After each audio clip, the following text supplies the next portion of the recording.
a senior attorney with the Conservation Law Foundation, and I'm a very proud member of the Energy Independent Vermont Coalition.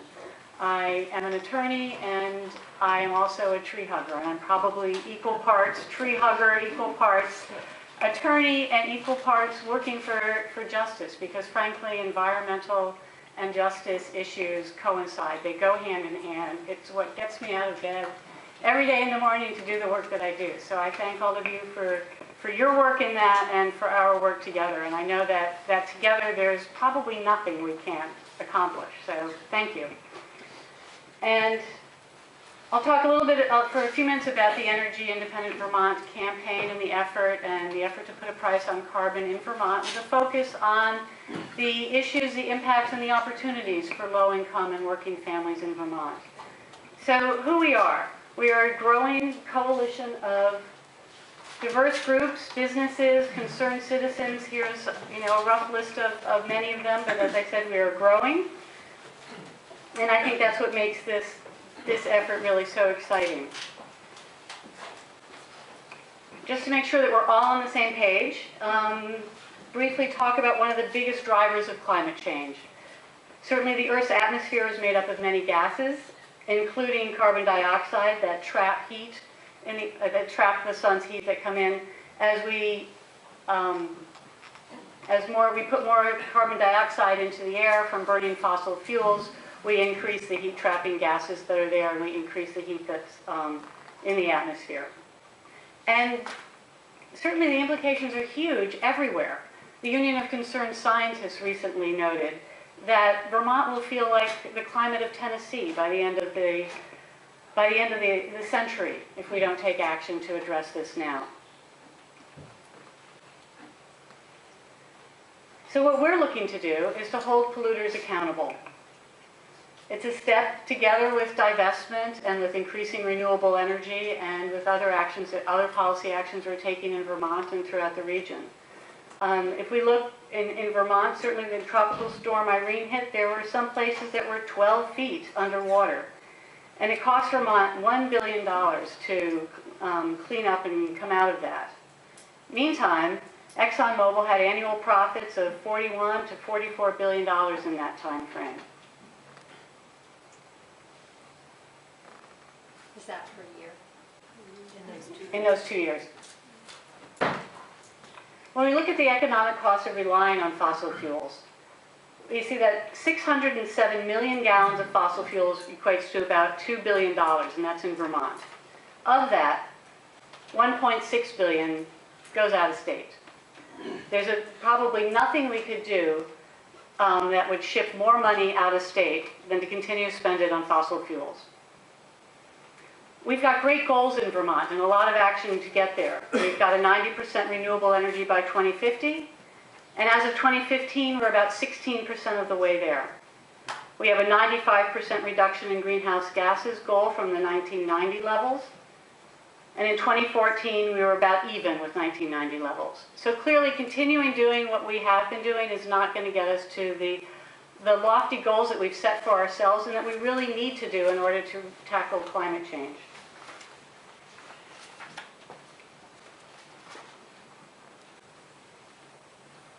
Certainly solutions exist, and we see some of them all around us. We've got park and rides. They expanded the one in Richmond recently, and it's at capacity nearly every day.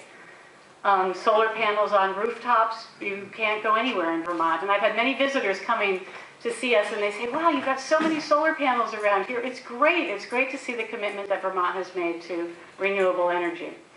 Weatherizing homes, filling our attics and our walls with insulation, keeping the heat inside instead of sending it and the dollars out the door. Putting in cold climate heat pumps, significantly more efficient than burning anything, honestly. And finally, electric vehicles or hybrid vehicles. They've really taken off in Vermont. There's still a long way to go there, but going forward, that's certainly going to be the transportation wave of the future, and we have a lot that we can do to get us prepared for that. Then I want to talk about some key priorities, and these are principles around which we're really looking to advance in putting a price on carbon pollution in Vermont. The first is we want to make sure that whatever we're doing is going to grow the economy and create jobs by saving Vermonters money and keeping more energy dollars local. Let's take some of that $1.6 billion that we're shipping out of state and into the pockets of ExxonMobil and keep it here in Vermont. Second, obviously, why I'm here, reducing substantially greenhouse gas emissions. We have to measure that. We have to make sure that that's what we're actually doing. And finally, and why all of you are here as well as us, make sure that the low-income and working-class families are able to be part of the transition to transition away from fossil fuels into a cleaner energy future.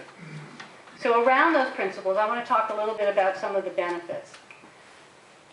What we're looking at is to prioritize the benefits for working families. And how we've conceived this and what we've looked at is starting off with the first $8 million will go to weatherization. There's a shortfall now in weatherization. There's nearly, I think, a 2-year, Karen probably knows this better, 2-year waiting period for low-income and working families to get their homes weatherized. And that's really some of the lowest hanging fruit. You get the biggest bang for the buck when you weatherize homes. Next is a personal income tax credit and an additional benefit for low-income Vermonters. Put the money from the pollution tax that you're collecting back into the pockets of Vermonters. And the third is to reduce the sales tax. That's also a regressive tax, reducing the sales tax from 6% to 5%. Again, that has a significant benefit for low-income and working families. And fundamentally, we're really just looking to level the playing field. We see folks driving more efficient cars, putting solar panels on the roof. We want to make sure that those exact same opportunities are available for every Vermonter.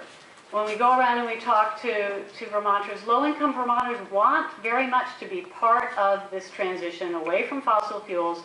They want to have the same opportunities that other Vermonters have to save money, to move away from fossil fuels, and to be more resilient when the next wave of price increases come for fossil fuels.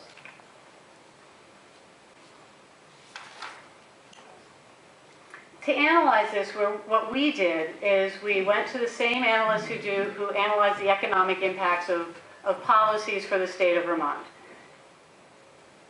We found that putting a price on carbon pollution, returning 90% back and cutting other taxes or rebates to Vermonters, and reinvesting 10% in clean energy solutions would, phased in over 10 years, it would reduce Vermont's carbon pollution 35% by 2040.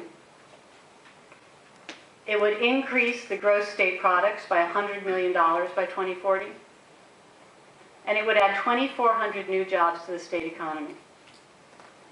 So what does this look like? Let's put some meat on these bones. Let's see what are some things that we're talking about. And here I want to talk about some priorities in action. And I just sort of come up with a couple of anecdotes, actual examples. And one example is Vermont modular homes, making super efficient modular homes going to low-income families so that instead of sending the money out the door for higher fuel bills every year, they are using that money to buy groceries, to do whatever else they want to do with it. And in that way, low-income Vermonters can be part of the same energy transformation that other Vermonters have available to them.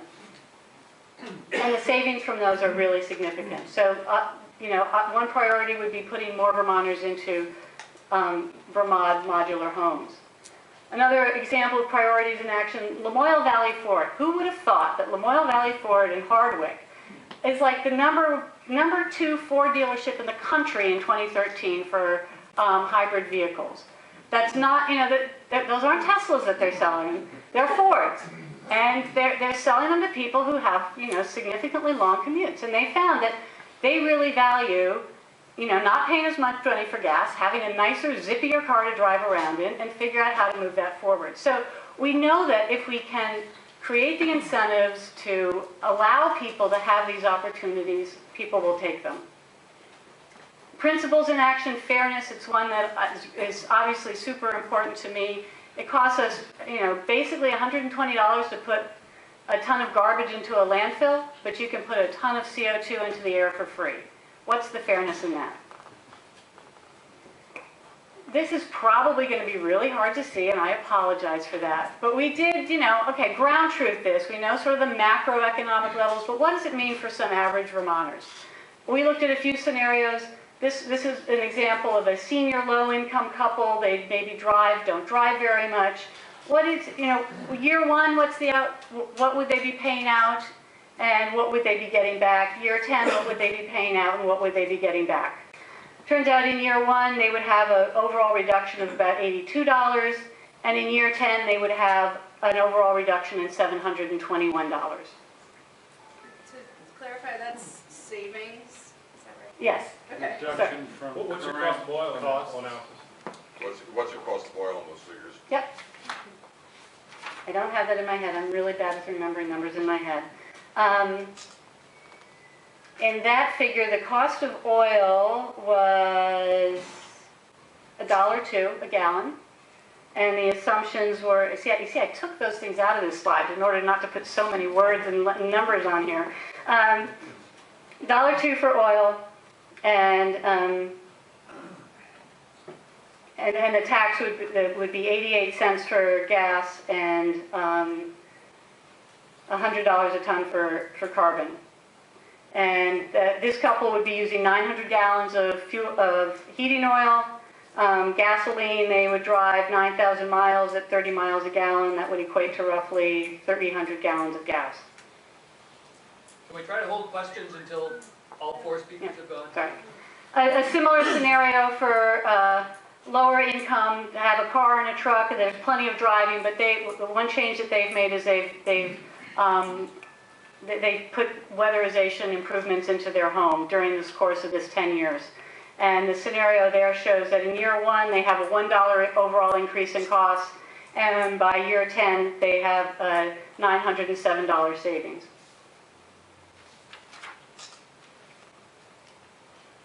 Representative Klein can talk a little more about this, but there are 2 bills presently in front of the legislature and that form the basis of some of this work, and many co-sponsors for this legislation in this session, and it will be the basis for legislation in the next session as well. And then the key decisions for Vermont, and key decisions which all of us can hopefully work on, is what price on carbon pollution? At what level do we want to put that price? And then what taxes do we want to cut? How do we give that money back to Vermonters? And then investing in energy independence, how much? How much of that money do we give back, do we reinvest into energy independence, and what are we investing in? Certainly public support is growing. There was a canvass by VPIRG this summer, collected 25,000 signatures, which we've delivered to legislators, and the supporters are growing. And that's all for me. I'm Sandra Levine, and if you've got any questions, I'd be happy to talk with you at the end, or feel free to reach out to me.